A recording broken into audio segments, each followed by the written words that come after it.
Germantown Multi-Speciality Hospital, Dr. Mir Jawad Zar Khan, National Award winner, Senior Orthopedic Surgeon and Director of Germantown Multi-Speciality Hospital। इनके साथ most senior and world experience doctor की team आपकी खिदमत में रहेगी। अस्सलाम वालेकुम नाजरीन, 7H न्यूज सच को रखे आपके आगे। Rajendra Nagar traffic police station हुदूद के इलाके महफिल होटल से कुछ फासले पर और सिदरा फंक्शन हॉल के बिल्कुल अपोजिट फुटपाथ पर बंडियां लगी हैं। ये फुटपाथ पर बंडियां लगी रहने से पैदल जाने वाले लोग कहां से पैदल जाएंगे?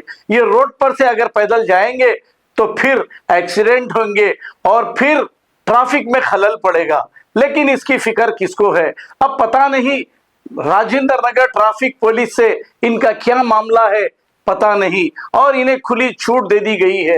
ये राजेंद्र नगर ट्रैफिक पुलिस को ये एरिया आता है। राजेंद्र नगर ट्रैफिक पुलिस अपने आंख बंद करी हुई है और खुले आम ऐसा रोडों पर कारोबार करने की वजह से अवाम को काफी तकालीफ का सामना करना पड़ रहा है और साथ ही साथ ट्रैफिक भी जाम हो रही है।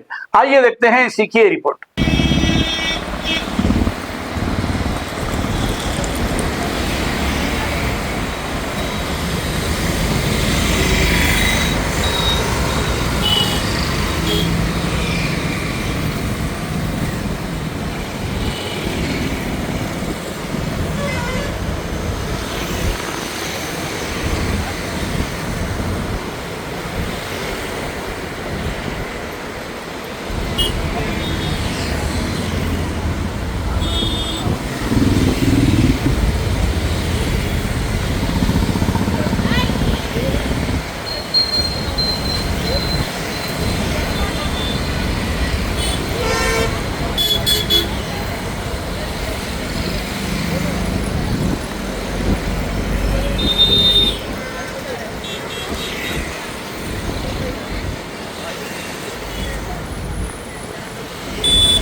Germantown Multi-Speciality Hospital, Dr. Mir Jawad Zar Khan, National Award winner, Senior Orthopedic Surgeon and Director of Germantown Multi-Speciality Hospital। इनके साथ most senior and world experience doctor की टीम आपकी खिदमत में रहेगी। Doctor Wasif Azam, doctor Bharvi Chandori, senior cardiologist और दीगर specialist doctor की टीम खिदमत अंजाम दे रही है। Robotic surgery, advance cath lab, MRI, operation theatre, ICU, 2D ultrasound and pathological laboratory की 24 घंटे इमरजेंसी सर्विस के साथ अपने तमाम अमराज का मुकम्मल इलाज करवाइए। Germanten multi speciality hospital, opposite to pillar number 150, Attapur, Hyderabad. Please हमारे चैनल को लाइक करिए, शेयर करिए, सब्सक्राइब करना ना भूले। 7H न्यूज आपकी आवाज।